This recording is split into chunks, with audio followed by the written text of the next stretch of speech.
함께 말씀 보겠습니다. 함께 보시는 말씀은 사도행전 21장 1절에서 14절 말씀. 사도행전 21장 1절에서 14절 말씀입니다. 사도행전 21장 1절에서 14절 말씀을 교독하도록 하겠습니다. 제가 먼저 1절 말씀 읽겠습니다. 우리가 그들을 작별하고 배를 타고 바로 고수로 가서 이튿날 로도에 이르러 거기서부터 바다라로 가서 구브로를 바라보고 이를 왼편에 두고 수리아로 항해하여 두로에서 상륙하니 거기서 배의 짐을 풀려 함이러라.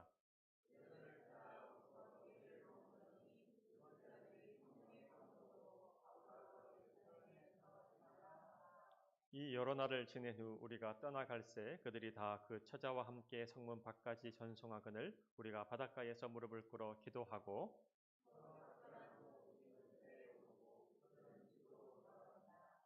두로를 떠나 항해를 다 마치고 돌레마이에 이르러 형제들에게 안부를 묻고 그들과 함께 하루를 있다가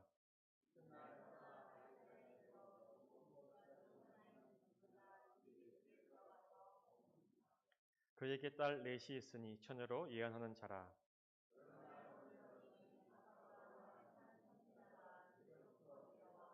우리에게 와서 바울의 띠를 가져다가 자기 수족을 잡아매고 말하기를 성령이 말씀하시되 예루살렘에서 유대인들이 이같이 이 띠 임자를 결박하여 이방인의 손에 넘겨주리라 하거늘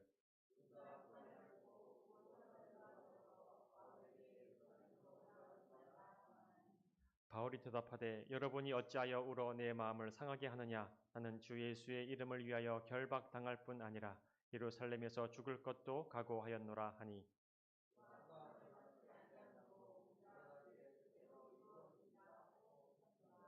아멘.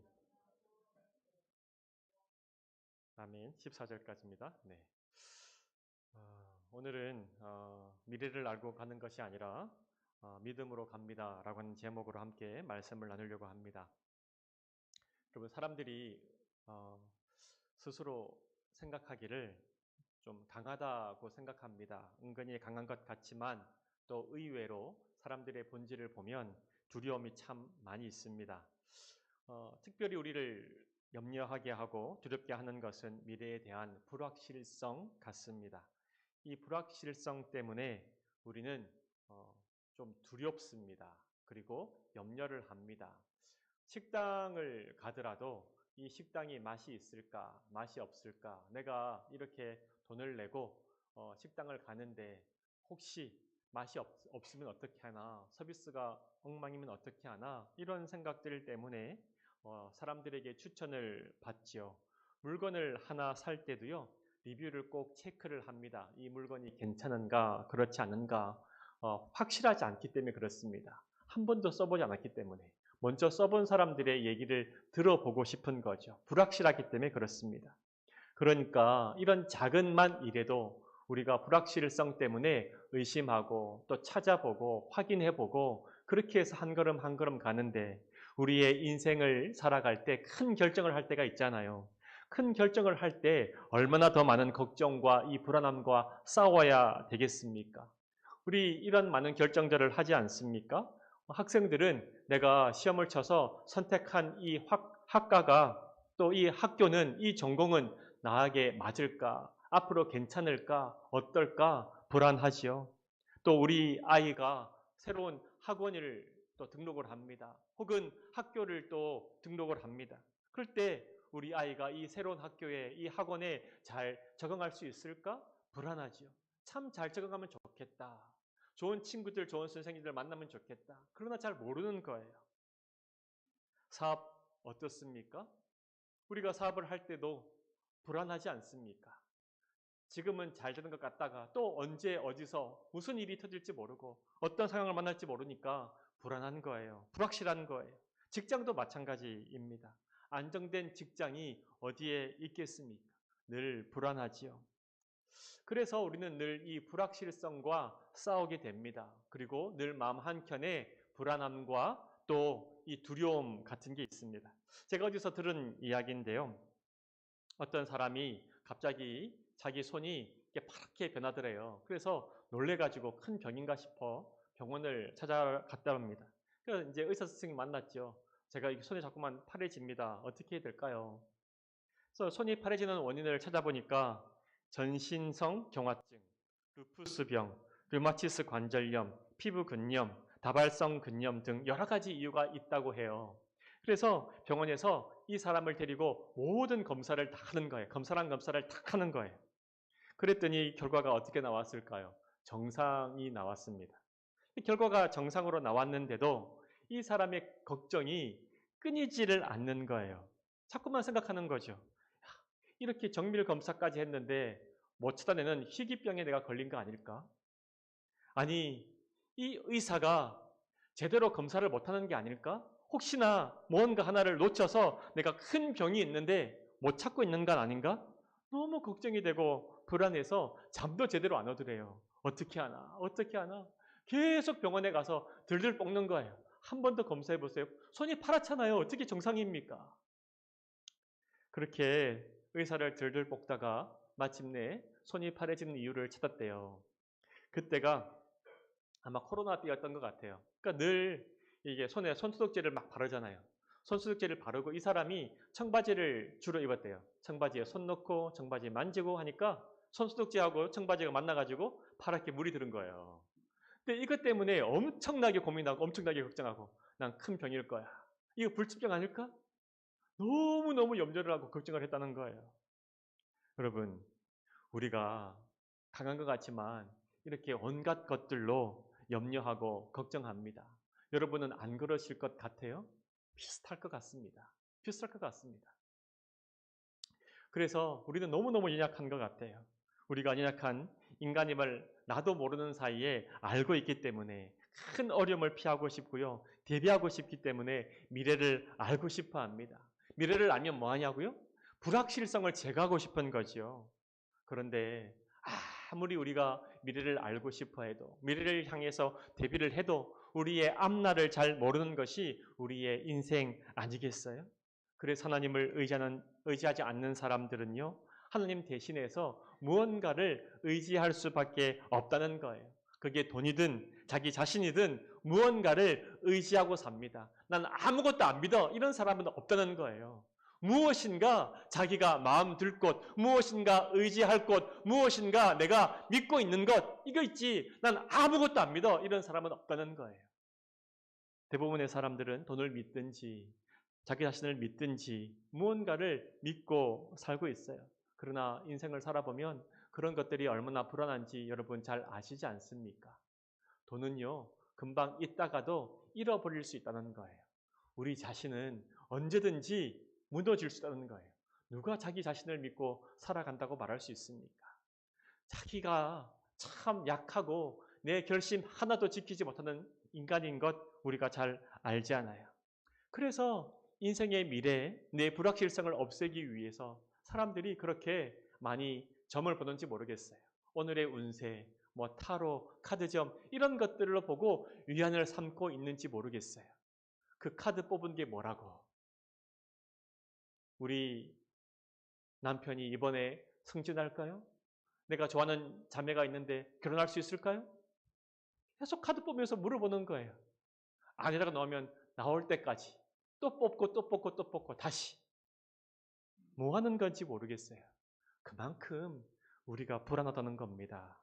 이렇게라도 하지 않으면 불안해서 견딜 수가 없는 거예요. 하지만 우리는요, 하나님을 의지하고 삽니다. 우리의 미래는 불확실하지 않다고 성경이 말합니다. 왜냐하면요, 나를 사랑하시는 하나님의 손 안에 우리의 미래가 있기 때문에 그렇습니다. 그러므로 우리는 어려움을 만날 수 있죠. 그래서 넘어질 수 있죠. 그래서 눈물과 한숨으로 그 시간들을 보낼 수 있죠. 그러나 그럼에도 불구하고 끝까지 포기하지 않고 걸어갈 수 있는 힘이 우리에게 있다는 거예요. 왜요? 우리의 미래는 나에게 달려있는 게 아니라 나를 사랑하시는 전능하신 하나님께 달려있기 때문에 그렇습니다. 그래서 우리는 우리의 인생을 포기하지 않습니다. 그래서 우리는 눈물과 한숨을 쉬더라도 끝까지 그 길을 걸어갈 수 있다는 거예요. 내 인생을 붙잡고 계시는 능력의 하나님을 내가 알기 때문입니다. 이게 바로 믿음이라는 겁니다. 그럼 구체적으로 믿음으로 산다는 게 어떤 걸까요? 어떻게 우리가 믿음으로 살 수 있습니까? 오늘 바울을 통해서 우리가 그 믿음으로 사는 것이 어떤 것인가? 어떻게 현실 속에서 구체적으로 드러나는가 하는 것을 배울 수 있습니다. 1절과 2절 말씀. 우리 함께 읽어보실까요? 21장 1절과 2절 함께 보겠습니다. 시작. 우리가 그들을 작별하고 배를 타고 바로 코스로 가서 이튿날 로도에 이르러 거기서부터 바다라로 가서 베니게로 건너가는 배를 만나서 타고 가다가 아멘. 여러분 이 구절을 보시고 은혜를 받으시는 분들은 별로 없으실 거예요. 은혜 받을 아무 이유가 없습니다. 그냥 아주 평범한 항해 일지처럼 그냥 이 여정들을 기록한 거예요. 아마 여러분들이 블로그나 아니면 인스타를 하면 오늘은 내가 고수로 왔다. 내일은 로드로 간다. 그리고 다시 바다로 간다. 이런 거가요. 그냥 한 줄로 끝나는 거예요. 거기서 뭘 한 것도 아니고요. 아무 일도 일어나지 않았습니다. 그저 평범한 여정의 기록이에요. 그런데요. 여러분 여기서 우리가 기억해야 될 것이 뭐냐 하면 아주 중요한 사실이 있습니다. 왜 이렇게 평범한 항해의 여정들을 굳이 기록을 했을까요? 없어도 되잖아요. 그냥 이 1절, 2절 없다고 말이 안 되지 않잖아요. 근데 왜 굳이 이 평범한 항해의 일정들을 하나하나 기록하고 있을까요? 첫 번째 여러분 우리가 기억해야 될 게 있어요. 우리가 하나님을 믿어요. 그리고 성령의 인도함을 받아서 우리의 인생의 길을 걸어가요. 그럼에도 불구하고 우리가 성령의 인도함을 받는다고 해서 하나님을 믿는다고 해서 기도한다고 해서 갑자기 우리의 이 모든 인생의 여정을 다 단축해서 내가 목표하는 지점에 갈 수 있는 것 아니라는 거예요. 바울이 성령의 인도함을 받아서 예루살렘으로 가요. 하나님의 은혜를 입었어요. 하나님께서 인도하셔요. 그럼에도 불구하고 그가 갑자기 모든 여정들을 다 건너뛰어서 예루살렘으로 짠 하고 갈 수 있는 거 아니라는 거예요. 바울이 예루살렘으로 가는 여정들은요. 그가 성령 충만함에도 불구하고 걷고 배를 타고 힘들고 긴 여정을 가야 된다는 거예요. 여러분, 그러므로 여러분 우리가 기억해야 될 것이 뭔가? 믿음이라고 하는 것은 내 삶의 모든 문제를 한 번에 그냥 짠 하고 풀어내는 마법이 아니라는 겁니다. 하나님을 믿는다고 해서 갑자기 모든 일들이요 내 마음대로 내가 원하는 뜻대로 진행된다고 하는 것도 아닙니다. 믿음은요 우리가 거쳐가야 될 우리의 삶의 과정을 성실하게 하나하나 겪도록 우리에게 힘을 주는 것이 믿음이라는 거예요. 우리가 살아가야 되는 모든 삶의 과정과 단계를 거쳐서 그 단계들을 성실하게 지나가야 한다고 믿음은 우리에게 말씀해 주고 있는 거예요. 믿음이 있습니까? 성령의 인도함을 받습니까? 하나님의 사람입니까? 그럼 여러분이 거쳐야 될, 겪어야 될 삶의 단계를, 과정을 한 번에 뛰어넘을 수 없습니다. 믿음은 성령은 우리에게 말합니다. 여러분들이 거쳐가야 되고 또 여러분들이 살아가야 될 삶의 단계를 성실하게 살아가라고 믿음은 우리에게 말씀해 주고 있다는 거예요. 이게 성령 충만이에요. 근데 여러분 우리를 유혹하고 현혹시키는 이단들은 뭐라 그러죠? 네가 믿기만 하면 우리 교회에 오기만 하면 이 성경 공부를 하기만 하면 이 헌금을 바치기만 하면 우리 교주를 따르기만 하면 네가 겪어야 될 모든 삶의 과정들을 다 생략하고 네가 원하는 목표를 들어줄게. 네가 원하는 소원을 들어줄게. 네가 원하는 곳에 내가 데려다 줄게. 이렇게 약속한다는 거예요. 그런 것들은 다 이단입니다. 다 거짓이라는 거예요. 그런 것은 있을 수 없습니다. 주님은 우리가 우리의 삶의 단계를 성실하게 걸어오라고 말씀하신다는 거예요. 그래야 하나님께서 우리의 일상의 그 지루하고 힘든 과정을 다 거치도록 하시면서 우리를 지켜보시고 그 과정 하나하나 우리와 함께 하십니다. 이것과 같은 거죠. 마치 여러분 자녀를 키워보시면 자녀가 힘들다고 엄마가 아빠가 모든 것을 다 해주면 아이가 어떻게 될까요? 저도 제 아이를 이제 양육해 보면 어릴 때요 학교나 유치원에서 숙제가 있잖아요. 그거 간단한 거 정말 고민합니다. 끙끙 앓습니다. 그리고 뭐 그림 그려오라 하면 진짜 마음대로 그리거든요. 그리기 싫다 그러고 마음대로 그리고 그 선 한 3개 껐는데 다 그리냐? 다 그렸다는 거예요. 얼마나 속이 상하는지 제가 막 이렇게 해주고 싶어요. 막 칠해주고 싶어요. 이거 조금만 하면 되는데 이거 조금만 더 칠하면 선만 5개 더 끄면 점수 더 잘 받을 수 있는데 끝났다는 거예요. 끝났다는 거예요. 싫다는 거예요. 그때마다 부모가 다 해주면 어떻게 됩니까? 아이는 학교에서 맨날 A 받겠죠? 아이가 하는 숙제들을 부모가 다 해주면 어떻게 됩니까? 아이는 맨날 학교에서 A 받겠죠? 그런데 결국은 어떻게 된다고요? 아이는요, 실력이 없는 아이로 자라난다는 거예요. 실력이 없는 아이로. 조금만 어려움이 있으면 엄마, 조금만 어려움이 있으면 아빠, 나 못해, 나 안 해. 이렇게 된다는 거예요. 아유, 힘들지? 그래, 아빠가 시험 대신 봐줄게. 아유, 너무 얼마나 힘드냐? 내가 학교 대신 가줄게. 너 집에서 쉬어. 그러면 아이가 하기 싫은 것을 아무것도 시키지 않으면 아이는 그때는 편하겠지만 나중에는요. 어려움을 이겨낼 내적인 힘도 없고요. 아무것도 할 수 없는 부모가 없으면 아무것도 할 수 없는 무능력자가 된다는 거예요. 사회 부적응자가 된다는 거예요. 하나님이 우리에게 왜 우리의 인생 하나하나 한 단계 한 단계를 거쳐오라고 말씀하십니까? 걸어오라고 말씀하십니까? 그거 다 생략해주면 되잖아요. 그거 다 없애주면 되잖아요. 그냥 다 우리의 소원을 바로바로 들어주시면 되잖아요. 그러지 말고 성령을 따라 믿음이 있다고 하면 한 단계 한 단계 다 거쳐라고 말씀하시잖아요. 왜요?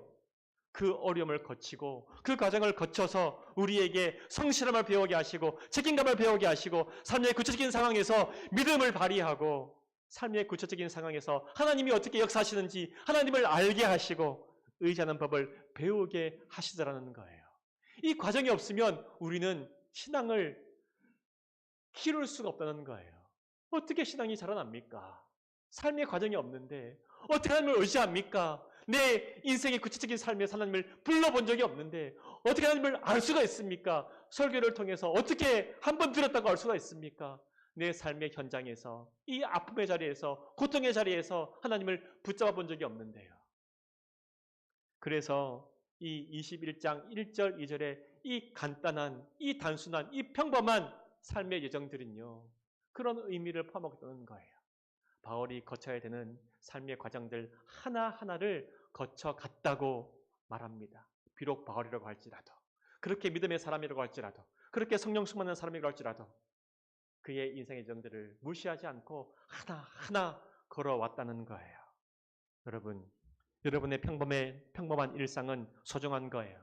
그런 평범한 일상들이 하나하나 쌓여져서 마침내 하나님의 은혜와 기적을 경험하게 되는 복된 과정이라는 거예요. 아무것도 아닌 것 같지만 그 평범한 일상이 하나하나 쌓여지면 나중에 하나님께서 여러분 인생 가운데 정말 필요할 때 기적으로 은혜로 복 주시는 그 일상들을 쌓아가고 있다는 사실을 여러분 꼭 기억하시기를 바랍니다. 이제 3절과 6절 말씀입니다. 함께 보겠습니다. 시작. 그브로를 바라보고 이를 왼편에 두고 수리아로 향하여 두르에서 상륙하니 거기서 배에 짐을 풀려 함이러라. 제자들을 찾아 거기서 이를 머물더니 그 제자들이 성령의 감동으로 바울더러 예루살렘에 들어가지 말라 하더라.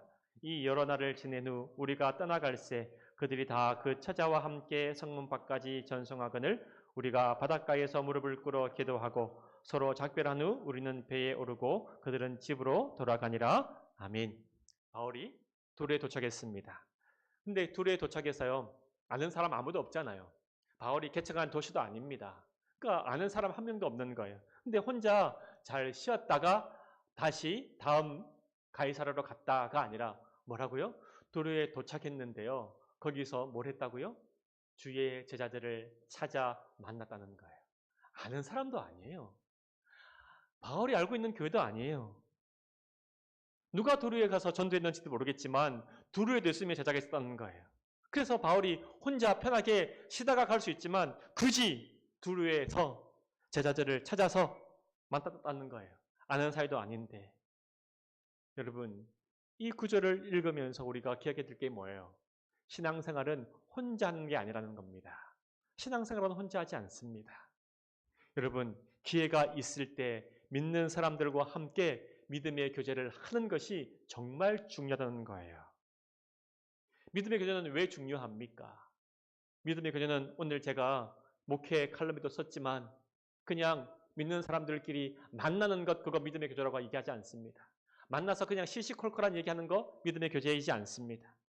믿음의 교제는 서로 만나서 하나님의 뜻을 확인하고 하나님께서 각자의 삶에 은혜 베푸신 것을 간증하고 서로 격려하는 것이 믿음의 교제라는 거예요. 그래야 힘을 얻는다는 거예요. 와, 내가 가는 이 길이 잘못된 길이 아니구나. 내가 주님을 섬기면서 믿음으로 살아가고 있는데 내 삶이 잘못된 것이 아니구나. 나는 정말 바른 길을 가고 있구나. 서로가 서로를 만나면서 확인하고 격려하고 위로받고 힘을 얻는다는 거예요. 오랫동안 못 봤는데 서로가 서로의 삶을 나누면서 하나님의 살아계심을 전율을 느끼듯이 경험하게 됐다는 거예요. 집사님, 하나님께서 그렇게 도우셨어요? 정말 놀랍다. 나 정말 멀리서 그냥 기도만 했는데 하나님께서 그렇게 은혜 베푸셨다고요? 깜짝깜짝 놀라는 거예요. 상상도 못하는 일들이 우리가 만나서 얘기할 때 일어나는 거예요. 여러분, 믿음의 사람들은 성령의 사람 아닙니까? 그러니까 우리가 서로 만나서 영적인 이야기를 하면 힘이 나고요. 그 마음 가운데 열정이 다시 한번 생겨나는 거예요. 비록 믿음이 사늘하게 식어있는 성도라고 할지라도 그렇게 성령의 사람과 함께 만나서 교제를 하면 자기도 모르게 그 열정이, 그 열심이 전염이 된다는 거예요. 그렇게 믿음의 사람과의 만남이 중요합니다. 가이사랴에서 바울은 또 빌립 지사님을 만나서 그 집에 머무르면서 믿음의 교제를 합니다. 이게 우리의 영적인 여정을 힘있게 할 수 있는 비결이라는 거예요. 이게 믿음으로 사는 삶의 적용입니다. 우리는 신앙생활을 혼자 하지 않아요. 꼭 기억하십시오. 여러분만 이렇게 힘들게 믿음의 길을 가고 있지 않아요. 눈을 들어서 주변을 바라보세요. 함께 하고 있는 사람들이 얼마나 많나. 힘든 가운데서도 주님께서 은혜 베푸시고 복 주시고 힘 주셔서 그 길을 감사와 은혜와 능력과 기적으로 걸어가고 있는 사람들이 얼마나 많나. 눈을 들어 한번 보시라니까요. 그리고 그들을 찾아서 만나시고요. 함께 기도하시고요. 함께 그들과 함께 교제를 할 때 여러분들의 식어진 가슴에 다시 한번 불을 일으키시기를 바랍니다. 여러분, 믿음의 사람들을 만나서 영적인 이야기를 하면 자꾸만 재미없고 시시하고 부담스럽고 거북하고 피하고 싶고 그런 분들 있습니까? 여러분들 영혼에 큰 문제가 생겼다는 거예요. 믿음의 사람들 말고 세상 사람들하고 만나서 놀면 너무너무 재밌는데 목사님을 얼굴을 보는 순간 나한테 말 시킬까 봐 부담스럽고 목사님을 보는 순간 내 옆에 앉아서 밥 먹을까 봐 부담스럽고 그냥 평범한 일상만 물어보면 되는데 자매님, 집사님 혹시 성경 공부가 있는데 이런 말 할까 봐 막 경기가 나고 뭔가 문제가 있는 거예요. 뭔가. 기도 제목 없어요? 이러면 네, 없어요. 또 꼬치꼬치 캐물을까 봐 목사님 없어요. 괜찮아요. 이렇게 얘기하고 밖에 나가서 친구들하고 술 먹으면서 온갖 힘든 얘기, 어려운 얘기, 스트레스 받는 얘기 다 얘기하면서 정작 얘기해야 될 사람한테 얘기 한마디도 안 하고 저도 모르니까 기도를 못 하잖아요. 그냥 저 집사님, 저 형제 잘 지내게 해주세요. 끝. 근데 밖에 친구들은 다 알아요. 내가 왜 힘든지, 왜 어려운지, 왜 곤란한지. 그거를 왜 기도로 안 만드시냐는 거예요. 그거를 왜 하나님께 안 아뢰시냐는 거예요. 그걸 왜 하나님께 왜 도우실 수 있는 기회를 왜 여러분들이 막으시냐는 거예요. 믿음의 교제를 하시기를 바라요. 그래서 저를 좀 귀찮게 하시기를 바라요. 계속 목사님 저 이랬어요 저랬어요 기도해 주세요. 이런 사람이요 한 명이 없어요. 한 명이. 어떻게 참 슬퍼요. 어떻게 한 명이 없으십니까? 예배교회 분들. 다 성령 충만하신 거예요? 다 괜찮으신 거예요? 근데 들어보면 힘들다는 거예요. 왜 저한테는 힘들다고 얘기 안 하십니까? 왜 서로가 서로에 대해서 기도해달라고 말씀하지 않으시냐는 거예요. 신앙생활은 혼자 하는 게 아니에요. 함께 하는 겁니다. 함께 기도하는 겁니다. 함께 아파하고 함께 짐을 나누는 겁니다. 그럴 때 하나님께서 놀랍게 역사하신다는 거예요. 이런 거 너무 개인적이라 관심이 있을까? 아무 관심 없겠지? 관심이 있어요. 왜 없습니까? 우리 권사님들도 계시고 우리 장님들도 계시고 얘기하세요. 기도해 달라고 얘기하세요. 우리 이제 청년 목장도 있고요. 몽케라에도 목장 모임이 시작됐는데요. 이 목장 모임이 바로 이 두로의 모임처럼 빌립 지소님의 모임처럼 되기를 바랍니다. 더 많은 목장 모임이 생겨서 이 믿음의 교제가 있기를 바랍니다. 그래서 주의 길을 가는 사람들을 격려하고 불안해하는 사람들을 믿음으로 붙잡아주고 죄와 과거에 묶여있는 사람들을 기도로 풀어주고 힘들고 지친 사람들을 예수의 이름으로 축복하고 성령의 임재를 경험하는 우리 예배교회 모임들이 다 되어지기를 바랍니다. 이 모임에 두 가지 공통점이 있더라는 거예요. 어떤 공통점이 있냐? 이 두 모임의 공통점이 있는데요. 우리가 살펴보면 두로에서도 마찬가지고 빌립 집사님의 집에서도 마찬가지고 성령께서 두로에서 만난 그리스도인들에게 역사해서 바울의 미래를 알려주신 거예요. 빌립 집사님의 집에서도 굳이 이 예루살렘으로부터 온 이 예언자가 와가지고 바울에 대해서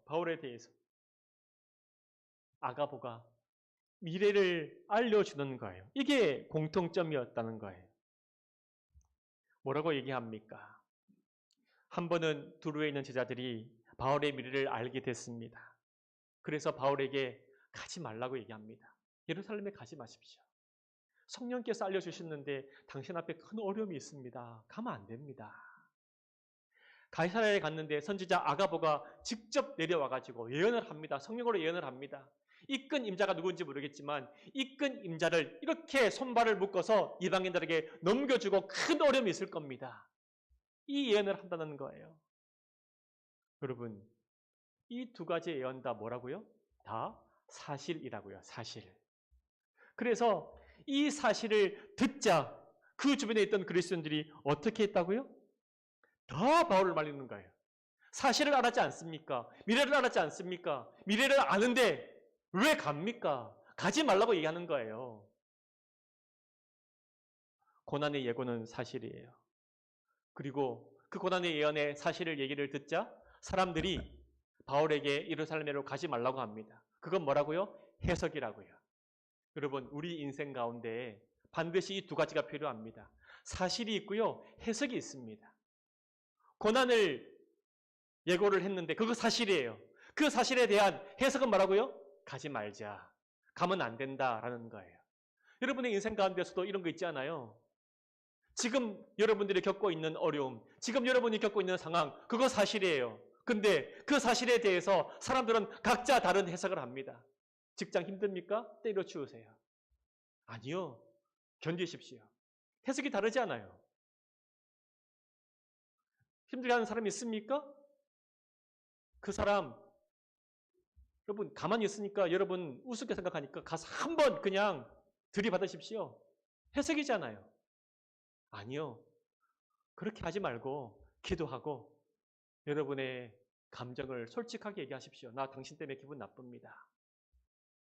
해석이잖아요. 우리의 인생 가운데는요, 사실이 있고 해석이 있습니다.